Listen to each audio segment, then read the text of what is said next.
ನಮಸ್ತೆ ಫ್ರೆಂಡ್ಸ್, ನಿಮಗೆಲ್ಲರಿಗೂ ಸರೋಜ ಚಂಗೊಳ್ಳಿ ಸಬ್ ಚಾನಲ್ಗೆ ಸ್ವಾಗತ. ನಾನಿವತ್ತು ನೀಡ್ತಾ ಇರುವಂತಹ ಕಾನೂನಿನ ಮಾಹಿತಿ GPA ಬಗ್ಗೆ. ಸಾಮಾನ್ಯವಾಗಿ ಕಾನೂನುಗಳಲ್ಲಿ ಕಾನೂನು ಕ್ಷೇತ್ರದಲ್ಲಿ ಕೆಲಸ ಮಾಡುವಂತಹ ಅಂದರೆ ನ್ಯಾಯಾಧೀಶರಿಗೆ ಅಂದರೆ ನ್ಯಾಯವಾದಿಗಳು ಸಾಮಾನ್ಯವಾಗಿ ಕಾನೂನು ಕ್ಷೇತ್ರದಲ್ಲಿ ಕೆಲಸ ಮಾಡುವಂತಹ ಸಾಕಷ್ಟು ಜನ ಈ ಪದವನ್ನು ಕೇಳಿರ್ತೀರಾ.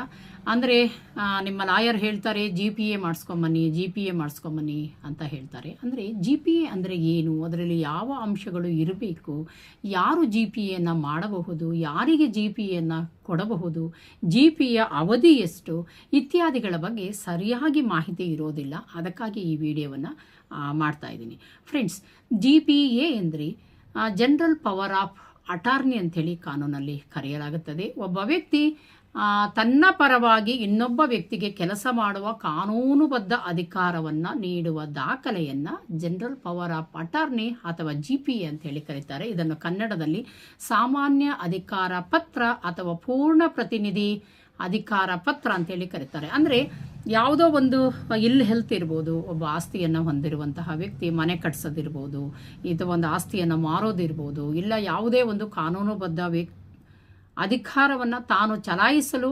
ಸಾಧ್ಯವಾಗದಂತಹ ಸ್ಥಿತಿಯಲ್ಲಿರ್ಬೋದು, ಇಲ್ಲ ಅವನು ಅಬ್ರಾಡಲ್ಲಿ ಯಾವುದೋ ಕಂಟ್ರಿನಲ್ಲಿ ಕೆಲಸ ಮಾಡ್ತಾ ಇರ್ಬೋದು, ಇಲ್ಲ ಇಂಡಿಯಾದಲ್ಲೇ ಯಾವುದೋ ಒಂದು ವೃತ್ತಿಯಲ್ಲಿ ತಾನು ಪರಿಪೂರ್ಣವಾಗಿ ತೊಡಗಿಸ್ಕೊಂಡು ಕೆಲವೊಂದು ತನ್ನ ಆಸ್ತಿಗೆ ಸಂಬಂಧಪಟ್ಟಂತಹ ತನ್ನ ಕರ್ತವ್ಯವನ್ನು ನಿಭಾಯಿಸಲಿಕ್ಕೆ ಆಗದೇ ಇರೋ ಸಂದರ್ಭದಲ್ಲಿ ಇನ್ನೊಬ್ಬ ವ್ಯಕ್ತಿಗೆ GPAಯನ್ನು ಕೊಟ್ಟು ಕೆಲಸ ಮಾಡಿಸುವಂಥದ್ದನ್ನು ಸಾಮಾನ್ಯ ಅಧಿಕಾರ ಪತ್ರ ಅಥವಾ ಜನರಲ್ ಪವರ್ ಆಫ್ ಅಟಾರ್ನಿ ಅಂತ ಹೇಳಿ ಕರೀತಾರೆ. ಅಂದರೆ ಒಬ್ಬ ವ್ಯಕ್ತಿ ತಾನು ಮಾಡಬೇಕಾದ ಕೆಲಸವನ್ನು ತಾನೇ ಮಾಡಲು ಖುದ್ದಾಗಿ ಸಾಧ್ಯ ಇಲ್ಲದ ಸಂದರ್ಭದಲ್ಲಿ ಇನ್ನೊಬ್ಬರಿಂದ ಮಾಡಿಸುವಂಥದ್ದನ್ನು ನಾವು ಅಧಿಕಾರ ಪತ್ರವನ್ನು ಕೊಟ್ಟು ಮಾಡಿಸುವುದನ್ನು ನಾವು GPA ಅಂತ ಹೇಳಿ ಕರಿತೀವಿ, ಜನರಲ್ ಪವರ್ ಆಫ್ ಅಟಾರ್ನಿ ಅಂತ. ಈ ಪತ್ರದ ಪ್ರಿನ್ಸಿಪಾಲ್ ಎನ್ನುವ ವ್ಯಕ್ತಿ ಏಜೆಂಟ್ ಅಟಾರ್ನಿ ಹೋಲ್ಡರ್ಗೆ ಅಧಿಕಾರವನ್ನು ನೀಡುತ್ತದೆ. ಅಂದರೆ ಒಬ್ಬ ವ್ಯಕ್ತಿ ಯಾರಿಗೆ ನಾನು ಖುದ್ದಾಗಿ ಮಾಡಿದ ರೀತಿಯಲ್ಲೇ ಈ ಕೆಲಸವನ್ನು ಮಾಡಬೇಕು ಅಂತೇಳಿ ಬರವಣಿಗೆಯಲ್ಲಿ ಕೊಡುವಂತಹ ಚಾಪಾ ಕಾಗದಲ್ಲಿ ಸ್ಟ್ಯಾಂಪ್ ಪೇಪರಲ್ಲಿ ಬರೆದು ನೋಟರೈಸ್ಡ್ ಮಾಡಿ ಕೊಟ್ಟರೆ ಮಾತ್ರ ಅದಕ್ಕೆ ಕಾನೂನಿನ ಒಂದು ಮಹತ್ವ ಬರುತ್ತದೆ. ಅದಕ್ಕೆ GPA ಅಂತೇಳಿ ಕರೆಸ್ಕೊಳ್ತಾರೆ. ಹಾಗಿದ್ದರೆ ಮಾತ್ರ ಆತ ಕಾನೂನಿನ ಪ್ರಕಾರ ಅಧಿಕಾರವನ್ನು ತೆಗೆದುಕೊಂಡ ವ್ಯಕ್ತಿ ಆತನ ಕೆಲಸವನ್ನು ಮಾಡಲಿಕ್ಕೆ ಹಕ್ಕುದಾರ ಮತ್ತು ಕರ್ತವ್ಯವುಳ್ಳ ವ್ಯಕ್ತಿ ಆಗ್ತಾನೆ. GPAನ ಯಾವ ಕಾರಣಕ್ಕೆ ಯಾವ ಇತರ ಕಾರಣಗಳಿಗೆ ಮಾಡ್ತಾರೆ ಅನ್ನೋದನ್ನು ನಾವು ತಿಳ್ಕೋಬೇಕಾಗುತ್ತದೆ. ಮುಖ್ಯವಾಗಿ ಮುಖ್ಯ ವ್ಯಕ್ತಿ ಸ್ವತಃ ಹಾಜರಾಗಲು ಸಾಧ್ಯವಿಲ್ಲದ ಸಂದರ್ಭದಲ್ಲಿ ಅವನ ಪರವಾಗಿ ಕೆಲಸ ಮಾಡಲು ಮತ್ತೊಬ್ಬರನ್ನು ನೇಮಿಸುವ ಸಂದರ್ಭ ಬಂದಾಗ GPAಯನ್ನು ಕೊಡ್ತಾರೆ. ಹಾಗೆ GPA ಒಂದು ಕಾನೂನು ದಾಖಲೆ ಆಗುತ್ತದೆ, ಅಂದರೆ ಲೀಗಲ್ ಡಾಕ್ಯುಮೆಂಟ್ ಆಗುತ್ತೆ. GPA ಅಂದರೆ ಸುಮ್ಮನೆ ಒಂದು ಪೇಪರಲ್ಲಿ ಬರ್ಕೊಂಡಿದ್ದಾರೆ, ಅದೇನು ಸಿಂಪಲ್ ಅಂತೇಳಿ ನಾವು ಒಂದು ಲೀವ್ ಲೆಟರ್ ಥರ ತಿಳ್ಕೊಳ್ಳೋದು ಬೇಡ. GPA ಅನ್ನೋದು ಒಂದು ಕಾನೂನುಬದ್ಧ ಲೀಗಲ್ ಡಾಕ್ಯುಮೆಂಟ್ ಆಗುತ್ತದೆ ಅಂಥೇಳಿ ಕಾನೂನಲ್ಲಿ ಹೇಳಲಾಗಿದೆ. ಹಾಗೆ ಇದರ ಮೂಲಕ ನೀಡುವ ಅಧಿಕಾರ ಕೂಡ ವ್ಯಾಪಕ, ಅಂದರೆ ಜನರಲ್ ಆಗಿರ್ಬೋದು ಅಥವಾ ನಿರ್ದಿಷ್ಟವಾದ ಕಾರಣಕ್ಕೋಸ್ಕರ GPAಯನ್ನು ಮಾಡಬಹುದು. ಅಂದರೆ GPA ಮಾಡುವ ಉದ್ದೇಶಗಳು ಎರಡು ಇರ್ತವೆ. ಒಂದು ಅಂದರೆ ನಿರ್ದಿಷ್ಟವಾದ ಒಂದೇ ಕೆಲಸವನ್ನು ಮಾಡಲು, ಒಬ್ಬ ವ್ಯಕ್ತಿ ನಿರ್ದಿಷ್ಟವಾಗಿ ಒಂದು ಕೆಲಸವನ್ನು ಮಾಡಲು ಇನ್ನೊಬ್ಬ ವ್ಯಕ್ತಿಗೆ ಅಧಿಕಾರವನ್ನು ಕೊಡುವುದು ನಿರ್ದಿಷ್ಟ GPA ಅಂತ ಕರೀತಾರೆ. ಅಂದರೆ ಸ್ಪೆಸಿಫಿಕ್ GPA ಆಗತ್ತೆ. ಇಲ್ಲ ಅದಕ್ಕೊಂದು ಆಸ್ತಿಯ ವಿಚಾರದಲ್ಲಿ, ಇಲ್ಲ ಒಂದು ಟ್ರಾನ್ಸಾಕ್ಷನ್ ವಿಚಾರದಲ್ಲಿ, ಒಂದು ಕರ್ತವ್ಯವನ್ನು ನಿಭಾಯಿಸುವ ವಿಚಾರದಲ್ಲಿ, ಒಂದು ಸಂಸ್ಥೆಯನ್ನು ನಡೆಸೋದಿರ್ಬೋದು, ಶಾಲೆ ಕಾಲೇಜು ಹಾಸ್ಪಿಟಲು ಯಾವುದನ್ನೇ ಒಂದು ವಿಚಾರ ಇರ್ಬೋದು, ವ್ಯಾಪಕವಾಗಿ ಜನರಲ್ ಪವರ್ ಆಫ್ ಅಟಾರ್ನಿಯನ್ನು ಕೊಡಬಹುದು. ಇಲ್ಲ ಸ್ಪೆಸಿಫಿಕ್ ಆಗಿ ಒಂದು ಕರ್ತವ್ಯವನ್ನು ನಿರ್ವಹಿಸಲು ಸ್ಪೆಸಿಫಿಕ್ ಪವರ್ ಆಫ್ ಅಟಾರ್ನಿಯನ್ನು ಬರೆದು ಕೊಡಬಹುದು. ಇಷ್ಟನ್ನು ಸ್ಪಷ್ಟವಾಗಿ ತಿಳ್ಕೊಬೇಕಾಗುತ್ತೆ. ಹಾಗೆ GPAಯನ್ನು ಸಾಮಾನ್ಯವಾಗಿ ಭೂಮಿ ವ್ಯವಹಾರಗಳು, ಬ್ಯಾಂಕ್ ಕರ್ತವ್ಯಗಳು, ಬ್ಯಾಂಕ್ ಕೆಲಸಗಳನ್ನು ಮಾಡಿಕೊಳ್ಳಿಕ್ಕೆ, ಆಸ್ತಿ ವ್ಯವಹಾರಗಳು, ಆಸ್ತಿಯ ನಿರ್ವಹಣೆ, ಹಾಗೆ ತೆರಿಗೆಯನ್ನು ಕಟ್ಟಲಿಕ್ಕೆ ಇತ್ಯಾದಿ ಕಾರಣಕ್ಕೋಸ್ಕರ GPAಯನ್ನು ಮಾಡೋದು ಕಾನೂನಿನ ಪ್ರಕಾರ ರೂಢಿಯಲ್ಲಿದೆ. GPAಯು ಪವರ್ ಆಫ್ ಅಟಾರ್ನಿ ಆ್ಯಕ್ಟ್ 1882 ಪ್ರಕಾರ GPAಯನ್ನು ತಯಾರು ಮಾಡಲಾಗಿದೆ. GPA ಅನ್ನೋ ಒಂದು ಅಧಿಕಾರ ಪತ್ರವನ್ನು ಲೀಗಲ್ ಡಾಕ್ಯುಮೆಂಟ್ ಅಂಥೇಳಿ ಕರೀತಾರೆ ಅಂತ ಹೇಳಿದೆ. GPA ಒಂದು ಲೀಗಲ್ ಡಾಕ್ಯುಮೆಂಟ್ ಆಗಿ ಪರಿಗಣಿಸಬೇಕು ಅಂತ ಹೇಳಿ ಪವರ್ ಆಫ್ ಅಟಾರ್ನಿ ಆ್ಯಕ್ಟ್ ಅಂತಲೇ ಇದೆ. ಪವರ್ ಆಫ್ ಅಟಾರ್ನಿ ಆಕ್ಟ್ 1882 ಪ್ರಕಾರ ಈ ಒಂದು GPAಯನ್ನು ಬರೆದುಕೊಡಲಾಗುತ್ತದೆ. ಇದು ಬರವಣಿಗೆಯಲ್ಲಿ ಇರಬೇಕು, ಸಹಿಯೊಂದಿಗೆ ಇರಬೇಕು, ಸಾಕ್ಷಿಗಳ ಸಮ್ಮುಖದಲ್ಲೇ ಇರಬೇಕು. ಅಂದರೆ ಒಂದು GPA ಅಂದರೆ ಯಾರೋ ಒಂದು ವೈಟ್ ಶೀಟಲ್ಲಿ ಬರ್ಕೊಡೋ ಅಂಥದ್ದು ಆಗಿರೋದಿಲ್ಲ. ಅದು ಚಾಪಾ ಕಾಗದದಲ್ಲಿ ಬರೀಬೇಕು.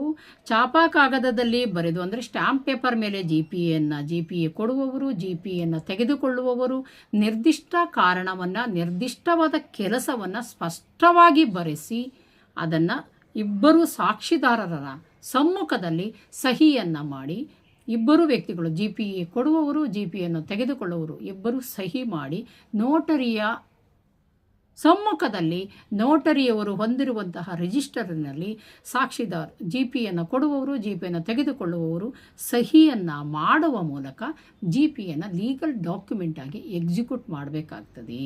ಒಂದು ನೋಟರಿಯ ಸಮ್ಮುಖದಲ್ಲೇ GPAಯನ್ನು ಎಕ್ಸಿಕ್ಯೂಟ್ ಮಾಡಿದರೆ ಮಾತ್ರ ಅದಕ್ಕೆ ಕಾನೂನಿನ ಅಸ್ತಿತ್ವ ಬರ್ತದೆ. ಇಬ್ಬರು ಸಾಕ್ಷಿಗಳು ಮಸ್ಟ್ ಆ್ಯಂಡ್ ಶುಡ್ ಅದಕ್ಕೆ ಸಹಿ ಮಾಡಬೇಕಾಗ್ತದೆ. ಹಾಗಿದ್ದರೆ ಮಾತ್ರ ಅದು GPA ಅಂಥೇಳಿ ಅನ್ಸ್ಕೊಳ್ತದೆ. ಎಷ್ಟೋ ಜನ GPAಯನ್ನು ಬರೀತಾರೆ, GPಗೆ ಸಹಿ ಇರೋದಿಲ್ಲ, ಒಬ್ಬ ವ್ಯಕ್ತಿ ಮಾತ್ರ ಸಹಿ ಮಾಡಿರ್ತಾರೆ, ಇಲ್ಲ ಡೇಟ್ ಸರಿಯಾಗಿ ಬರೆಯೋದಿಲ್ಲ, ನಿರ್ದಿಷ್ಟವಾದ ಕಾರಣ ಅಂದರೆ GPAನ ಯಾಕೆ ಕೊಡ್ತಾ ಇದ್ದೀವಿ ಇನ್ನೊಬ್ಬ ವ್ಯಕ್ತಿಗೆ ಅನ್ನೋದನ್ನು ಬರೆದಿರೋದಿಲ್ಲ, ಅಥವಾ ಯಾವುದೇ ಒಂದು ಆಸ್ತಿಯನ್ನು ಟ್ರಾನ್ಸಾಕ್ಷನ್ ಮಾಡುವಾಗ ಆಸ್ತಿಯ ಬಗ್ಗೆ ಸ್ಪಷ್ಟತೆ ಇರೋದಿಲ್ಲ, ಹಾಗೆ ಸಾಕ್ಷಿದಾರರು ಇರೋದಿಲ್ಲ, ಮತ್ತು ನೋಟರಿ ಮಾಡಿರೋದಿಲ್ಲ. ಇದನ್ನು ನೋಟರೈಸ್ಡ್ ಕಾಪಿ ಮಾಡಬೇಕು ಅಂತ ಹೇಳಿದೆ. ಇವುಗಳನ್ನೆಲ್ಲ ಮಾಡದೇ ಇದ್ದರೆ ಅದು ಕಾನೂನಿನ ಅಸ್ತಿತ್ವವನ್ನು ಪಡ್ಕೊಳ್ಳೋದಿಲ್ಲ.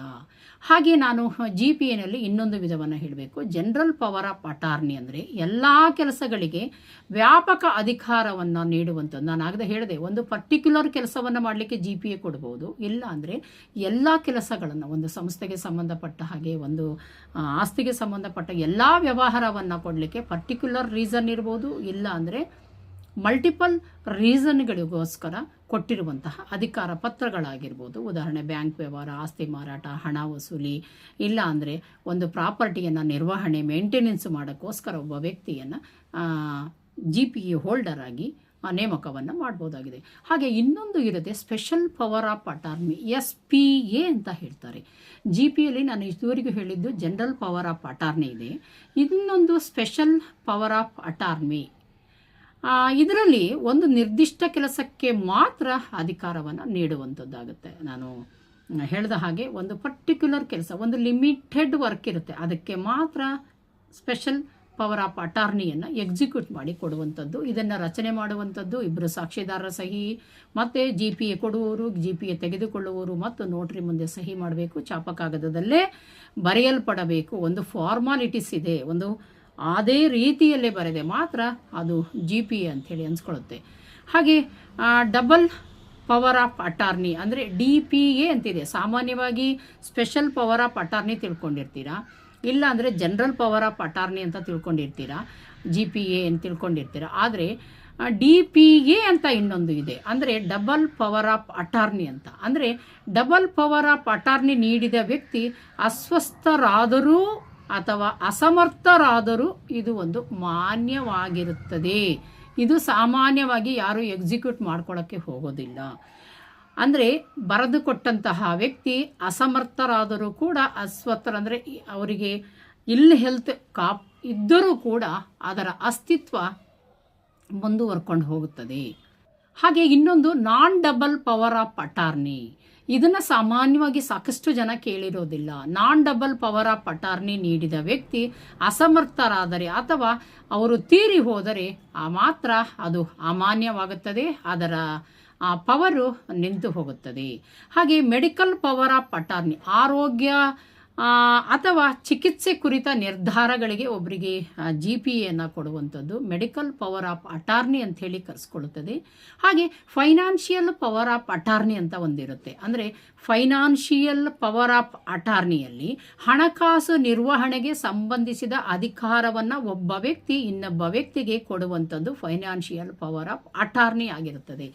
ಫ್ರೆಂಡ್ಸ್, ಈ ವಿಡಿಯೋವನ್ನು ಮತ್ತೆ ಮತ್ತೆ ನೀವು ಪ್ಲೇ ಮಾಡಿಕೊಂಡು ತಿಳ್ಕೊಂಡ್ರೆ ಇದರ ಸ್ಪಷ್ಟತೆ ಮತ್ತು ಇದರ ವ್ಯತ್ಯಾಸಗಳು ಹೆಚ್ಚು ಅರ್ಥ ಆಗ್ತವೆ. ನಾನು ಸಾಕಷ್ಟು ಶ್ರಮವಹಿಸಿ ಇದನ್ನು ಈ ಒಂದು ಮಾಹಿತಿಯನ್ನು ನಿಮಗೆ ಯಥಾವತ್ತಾಗಿ ಕರಾರುವಕ್ಕಾಗಿ ಮತ್ತು ಸ್ಪಷ್ಟವಾಗಿ ನೀಡಬೇಕು ಅಂಥೇಳಿ ಸಾಕಷ್ಟು ಹೋಮ್ವರ್ಕ್ ಮಾಡಿಕೊಂಡು ಮಾತಾಡ್ತಾ ಇದ್ದೀನಿ. ಹಾಗೆ ಫೈನಾನ್ಷಿಯಲ್ ಪವರ್ ಆಫ್ ಅಟರ್ನಿ, ಹಣಕಾಸು ನಿರ್ವಹಣೆಯನ್ನು, ಒಂದು ಸೊಸೈಟಿ ಇರ್ಬೋದು, ಬ್ಯಾಂಕ್ ಇರ್ಬೋದು, ಅಥವಾ ಹಣಕಾಸು ಸಂಸ್ಥೆ ಇರ್ಬೋದು, ಒಂದು ಹಾಸ್ಪಿಟಲ್ ಇರ್ಬೋದು, ಇದರಲ್ಲಿ ನಿರ್ವಹಿಸುತ್ತಿರುವಂಥ ಹಣಕಾಸು ನಿರ್ವಹಣೆಗೆ ಒಬ್ಬ ವ್ಯಕ್ತಿಯನ್ನು ಫೈನಾನ್ಷಿಯಲ್ ಪವರ್ ಆಫ್ ಅಟಾರ್ನಿಯಾಗಿ ನೇಮಕ ಮಾಡಿಕೊಳ್ಳಿಕ್ಕೆ ಕಾನೂನಲ್ಲಿ ಅವಕಾಶ ಇದೆ. ಹಾಗೆ ಪ್ರಾಪರ್ಟಿ ಪವರ್ ಆಫ್ ಅಟಾರ್ನಿ ಅಂತ ಹೇಳಿ ಕರಿತೀವಿ. ಅಂದರೆ ಭೂಮಿ, ಮನೆ, ಆಸ್ತಿ ವ್ಯವಹಾರಗಳಿಗೆ ಒಬ್ಬ ವ್ಯಕ್ತಿಯನ್ನು ನಿರ್ವಹಣೆ ಮಾಡಲಿಕ್ಕೋಸ್ಕರ ಅಪಾಯಿಂಟ್ ಮಾಡುವಂಥದ್ದು ಪವರ್ ಆಫ್ ಅಟಾರ್ನಿಯಲ್ಲಿಯೇ ಪ್ರಾಪರ್ಟಿ ಪವರ್ ಆಫ್ ಅಟಾರ್ನಿ ಅಂತ ಹೇಳಿ ಕರೆಸ್ಕೊಳ್ಳುತ್ತೆ. GPAನಲ್ಲಿ ಯಾವ ಅಧಿಕಾರ ನೀಡಲಾಗಿದೆ ಎಂಬುದನ್ನು ಸ್ಪಷ್ಟವಾಗಿ ಉಲ್ಲೇಖ ಮಾಡಬೇಕು. ನಾನು ಮೇಲೆ ಹೇಳಿದೆ ಕೂಡ, ಯಾವ ಉದ್ದೇಶಕ್ಕೋಸ್ಕರ ನಾವು GPAಯನ್ನು ಮಾಡ್ತಾ ಇದ್ದೀವಿ ಅದಕ್ಕೆ ಪರ್ಟಿಕ್ಯುಲರ್ ಆಗಿ ಹೇಳಬೇಕಾಗ್ತದೆ. ಯಾವ ಪ್ರಾಪರ್ಟಿ ವಿಚಾರದಲ್ಲಿ, ಯಾವ ಉದ್ದೇಶಕ್ಕೋಸ್ಕರ, ಯಾವ ವ್ಯಕ್ತಿಗೆ, ಪ್ರತಿಯೊಂದು ನೆರೇಟ್ ಮಾಡಬೇಕಾಗ್ತದೆ, ಪ್ರತಿಯೊಂದನ್ನು ವಿವರಿಸಬೇಕಾಗ್ತದೆ. ವೈಯಕ್ತಿಕ ವಿಶ್ವಾಸ ಮತ್ತು ನಂಬಿಕೆಯ ಆಧಾರದ ಮೇಲೆ GPAಯನ್ನು ಬರೆಯೋದ್ರಿಂದ ಅದರಲ್ಲಿ ಸ್ಪಷ್ಟತೆ ಇರಬೇಕು. ಆಗ ಮಾತ್ರ GPAಗಳು ಮಿಸ್ಯೂಸ್, ದುರುಪಯೋಗ ಆಗೋದನ್ನು ತಡೆಯಬಹುದಾಗಿದೆ. ಫ್ರೆಂಡ್ಸ್, ಮೊದಲ ಬಾರಿಗೆ ನಮ್ಮ ಚಾನಲನ್ನು ನೋಡ್ತಾ ಇದ್ರೆ ದಯವಿಟ್ಟು ನಮ್ಮ ಚಾನಲನ್ನು ಸಬ್ಸ್ಕ್ರೈಬ್ ಮಾಡ್ಕೊಂಡು ನೋಡಿ. ಸಬ್ಸ್ಕ್ರೈಬ್ ಮಾಡೋದ್ರಿಂದ ನಿಮಗೆ ಯಾವುದೇ ಹಣ ಕೂಡ ಖರ್ಚಾಗೋದಿಲ್ಲ. ನಮ್ಮ ಈ ಪ್ರಯತ್ನವನ್ನು ನೀವು ಎನ್ಕರೇಜ್ ಮಾಡಿದ ಹಾಗೆ ಆಗುತ್ತದೆ. ಫ್ರೆಂಡ್ಸ್, ಹಾಗೆ GPAಯನ್ನು ರಿವೋಕ್ ಮಾಡಬಹುದಾ ಅಂತ, ಒಂದು ಪರ್ಟಿಕ್ಯುಲರ್ ಉದ್ದೇಶಕ್ಕೆ GPA ಮಾಡಿರ್ತೀವಿ. ಆ GPAಯನ್ನು ನಾವು ರಿವೋಕ್ ಮಾಡಬಹುದಾ, ರದ್ದು ಮಾಡಬಹುದಾ, ವಾಪಸ್ ತಗೊಳ್ಳಬಹುದಾ, ರಿವೋಕೇಷನ್ ಆಫ್ ಡೀಡ್ ಮಾಡಬಹುದಾ ಅನ್ನೋದನ್ನು ನಾನು ಈ ವಿಡಿಯೋದಲ್ಲೇ ಹೇಳಬೇಕು. ಅಂದರೆ GPA ನೀಡಿದ ವ್ಯಕ್ತಿಯ ಮರಣದ ನಂತರ ಅದು ಸ್ವಯಂವಾಗಿ ಅಮಾನ್ಯ ಆಗುತ್ತದೆ.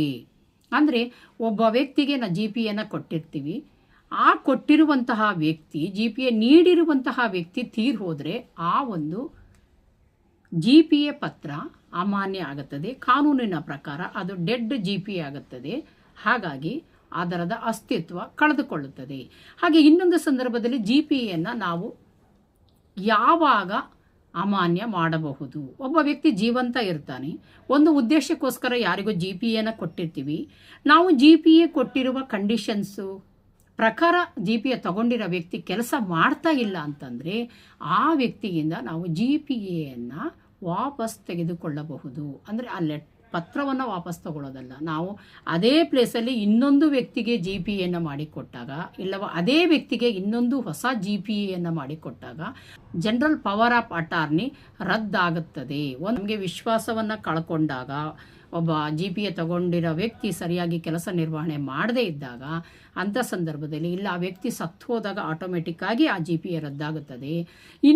ನಾವು ಇನ್ನೊಂದು GPAಯನ್ನು ಬರೆದು ಬೇರೆ ವ್ಯಕ್ತಿಗೆ ಕೊಟ್ಟಾಗ, ಇಲ್ಲ ಅದೇ ವ್ಯಕ್ತಿಗೆ ಕೊಟ್ಟಾಗ ಹಳೆಯ GPA ರದ್ದಾಗುತ್ತದೆ.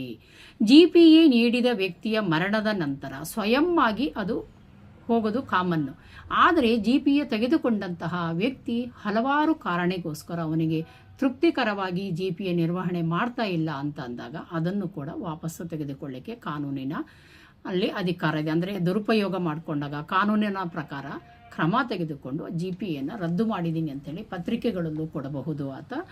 ಇಂಥ GPA ಹೋಲ್ಡರನ್ನು ನಾನು ಅಪಾಯಿಂಟ್ ಮಾಡಿದ್ದೆ, ಅವನು ಸರಿಯಾಗಿ ನಿರ್ವಹಣೆ ಮಾಡ್ತಾ ಇಲ್ಲ, ವೈಯಕ್ತಿಕ ಕಾರಣ ಇರ್ಬೋದು ಅಥವಾ ಬೇರೆ ಯಾವುದೇ ಕಾರಣವನ್ನು ನೀಡಿ ಪತ್ರಿಕೆಗೆ ಕೊಟ್ಟು ನಾನು GPA ಕೊಟ್ಟಿರುವಂತಹ ಈ ಆಸ್ತಿಯ ವಿಚಾರದಲ್ಲಿ ಈ ವ್ಯಕ್ತಿ ಇಂದಿನಿಂದ ಕೆಲಸವನ್ನು ಮಾಡುವುದಿಲ್ಲ, ನೀವು ಯಾರಾದರೂ ಈ ವ್ಯಕ್ತಿ ನಾನೇ ಇದರ GPA ಹೋಲ್ಡರ್ ಕಂಟಿನ್ಯೂ ಆಗಿದ್ದೀನಿ ಅಂತೇಳಿ ಮಿಸ್ಗೈಡ್ ಮಾಡಿ ನಿಮ್ಮಿಂದ ಕೆಲಸ ಮಾಡಿಸ್ಕೊಂಡ್ರೆ ಅದಕ್ಕೆ ನಿಮಗೆ ಆಗಿರೋ ನುಕ್ಸಾನಗಳಿಗೆ ನಾನು ಬದ್ಧನಲ್ಲ ಅಂಥೇಳಿ ಒಂದು ಪತ್ರಿಕೆಯಲ್ಲಿ ಪ್ರಕಟಣೆಯನ್ನು ಕೊಡೋದ್ರ ಮೂಲಕ ಸೇಫ್ ಆಗಬಹುದು. ಹಾಗೆ GPA ಎಂದರೆ ಕಾನೂನುಬದ್ಧ ಪ್ರತಿನಿಧಿಯ ಪತ್ರ ಆಗಿದ್ದು ಅದು ಮತ್ತೊಬ್ಬರ ಪರವಾಗಿ ಅಧಿಕಾರ ನೀಡಿ ಕೆಲಸವನ್ನು ಮಾಡಿಸಲು ನೀಡುವಂತಹ ಅನುಮತಿ ಪತ್ರ ಆಗಿರುತ್ತದೆ ಅನ್ನೋದನ್ನು ನೀವು ಈ ಒಂದು ವಿಡಿಯೋದಲ್ಲಿ ತಿಳ್ಕೊಂಡ್ರೆ ಸಾಕು. ಹಾಗೆ GPAದಲ್ಲಿ ಎಷ್ಟು ವಿಧಗಳಿರುತ್ತದೆ, ಹಾಗೆ GPAನ ಯಾವಾಗ ರದ್ದು ಮಾಡಬಹುದು ಇತ್ಯಾದಿ ವಿಚಾರಗಳ ಬಗ್ಗೆ ನಾನು ವಿವರವಾಗಿ ಈ ಒಂದು ಮಾಹಿತಿಯನ್ನು ನೀಡಿದ್ದೀನಿ. ಫ್ರೆಂಡ್ಸ್, ಈ ಎಪಿಸೋಡ್ ಇಷ್ಟ ಆದರೆ ಫ್ರೆಂಡ್ಸ್ ಆ್ಯಂಡ್ ಫ್ಯಾಮಿಲಿ ಮೆಂಬರ್ಗಳಿಗೆ ಶೇರ್ ಮಾಡಿ, ನಮ್ಮ ಕೆಲಸವನ್ನು ಎನ್ಕರೇಜ್ ಮಾಡಿ ಅಂತ ಕೇಳ್ಕೊಳ್ತಾ ಎಪಿಸೋಡ್ ಮುಗಿಸ್ತಾ ಇದ್ದೀನಿ. Thank you for watching Saroja Changolli hub channel. ನಮಸ್ಕಾರ.